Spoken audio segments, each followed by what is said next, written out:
ये electron bond को लेकर लगातार चर्चा देश भर में छिड़ी हुई है, कोई बहस छिड़ी हुई है, सुप्रीम कोर्ट भी सकता है, क्या ये चुनावी मुद्दा बन पाएगा? इलेक्टोरल बॉन्ड अब घोटाले का कांड बन चुका है।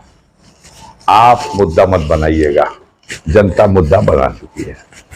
क्योंकि अगर हम कोई बात कहे हैं तो हमारी वही बात मुद्दा बना दे रही है। हम फकीर हैं, न खाते हैं न खाने देते हैं। और जब 2017 में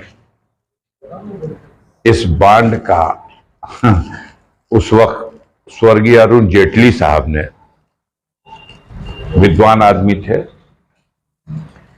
तो जब ये बात आई तो उस समय भी ये चिंता हुई थी। और आपको याद होगा या मैं बता सकता हूं कि रिजर्व बैंक ने भी इस पे आपत्ति जताई थी और निर्वाचन आयोग ने भी इसे सही प्रक्रिया नहीं माना था। लेकिन हमें करना था तो हमने कर दिया। और 2017 से 2024 तक हम जो चाहे करते भी रहे। हमें कभी एहसास न था, ना अब हो गया तो मानना पड़ेगा। और नहीं तो जब कोई मतलब सत्ता के नशे में होता है तो उसे ये एहसास ही नहीं होता कि किसी दिन सिचुएशन बदलेगी और भेद खुलेगा और परिस्थितियां चेंज होंगी, तो क्या हम उत्तर देंगे।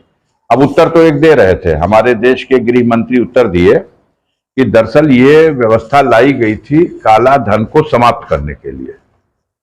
जैसा मैं पढ़ रहा हूं, आप भी पढ़ रहे होंगे कि इस बॉन्ड को खरीदने के लिए सिर्फ एक बैंक को, स्टेट बैंक को ही ये जिम्मेदारी, ये अधिकार प्राप्त था। और इस बॉन्ड को खरीदने के लिए कोई बुरिये में रुपया लेके थोड़ी जा रहा था। रुपया तो बैंक के अकाउंट से, और उस बैंक को कहा जा रहा था कि इतना ये पैसा है और इसके बदले हमें दे दीजिए। मेरी जहां तक समझ है, मैं ये समझता हूं काला धन उसे कहते हैं जिसके आय के कोई ज्ञात स्रोत न हो और जो कहीं छुपा के रख दिया गया हो किसी भी रूप में, और गोल्ड के रूप में या किसी भी रूप में। लेकिन जो पैसा, जो मनी बैंक में है उसको काला धन है कैसे कह सकते हैं? क्योंकि बैंक में है और इतनी बड़ी बड़ी रकम बैंक में है, तो वो तो हमारे देश में कानून में ये व्यवस्था है कि इनकम टैक्स ऐसे सारे अकाउंट और ऐसे सारे धन पर निगरानी रखती है। उसके लिए और ज्यादा सतर्कता बरतने के लिए ईडी अस्तित्व में आ चुकी थी। तो सबकी निगाह है। आप ही के बीच की एक पत्रकार, महिला पत्रकार, उसको मैं सैल्यूट करना चाहता हूं कि देखिए पत्रकारों में भी भीतर एक अजीब तरह का कीड़ा होता है। अन्यथा न लीजिएगा, कीड़े से तात्पर्य कुछ और नहीं।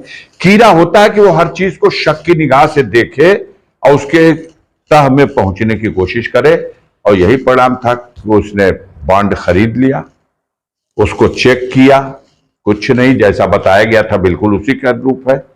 फिर भी उसके भीतर वाला कीड़ा जो है उसको काटता रहा और उसने जाके फोरेंसिक जांच करा दी और रहस्य खुल गया कि इसमें एक गुप्त नंबर भी है।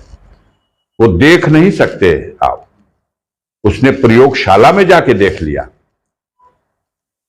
तो इसका भंडाफोड़ करने में आप ही की बिरादरी की महत्वपूर्ण भूमिका है। बाद में कानूनविद इसे न्यायालय तक ले गए और अंतोगत्वा हमारे देश के स्वतंत्र न्यायालय ने एक बार फिर आम जनता का विश्वास न्यायपालिका के प्रति और मजबूत कर दिया, जब सॉलिसिटर जनरल और सारे वकीलों और सरकार के पक्ष रखने वाले वकीलों की सारी दलीलों को खारिज करके और एसबीआई को कहा गया कि आप दीजिए इसका लेखा जोखा इलेक्शन कमीशन को, और इलेक्शन कमीशन से कहा गया कि आप लाइए, हमको दीजिए और सार्वजनिक कीजिए देश की जनता के लिए। अच्छा लगा, सबको अच्छा लगा। जो भी लोकतंत्र की प्रक्रिया में किसी भी रूप पर एगो प्रधान को भी अच्छा लगा, क्योंकि वो भी फार्म भरता है, तो उससे भी कहा जाता है कि आप अपना हिसाब किताब दो फार्म में शपथ पत्र के साथ। हमसे भी कहा जाता है। लेकिन अभी बड़ी बड़ी पार्टियों को करोड़ों करोड़ों में चंदा मिल रहा। अरे अभी बात करने की रह गई है। साल भर का मुनाफा 2.5 करोड़ और चंदा दे दिया 50 करोड़। ये बात करने की बात है। खत्म हो जाएगा। अकेले ये मुद्दा सारा भौकाल खत्म कर देगा। जो चाहे जितना कवच बन करके रक्षा कर ले। लोग देख रहे हैं कि पाकिस्तान की कंपनी ने भी चंदा दिया। आप ही उजागर कर रहे हो कि गौ को माता मानने वाली सरकार और पार्टी और नेता 250 करोड़ रुपए का चंदा लिया है इन्होंने उन कंपनियों से जो बीफ का व्यापार करती हैं, दूसरे देशों को बीफ सप्लाई करती हैं, और उनसे आप चंदा ले रहे हो। तो पवित्र चंदा है, वो काला धन को आप व्हाइट कर रहे हो। यानी दुनिया का जो कुकर्म करना हो कर लो, हमको पैसा चाहिए। ये बांड नहीं है, घोटाले का कांड है। और बेनकाब हो चुके हैं लोग। रोज इनके चेहरे से परत दर परत नकाब हटता जाएगा। और आप देख लीजिएगा आने वाले दिनों में ये जो जितना सर्वे है, ओपिनियन पोल, एग्जिट पोल, कौन कौन जितना पोल है, ये पोल दिखाते रह जाएंगे और जनता पोल अपना कर देगी।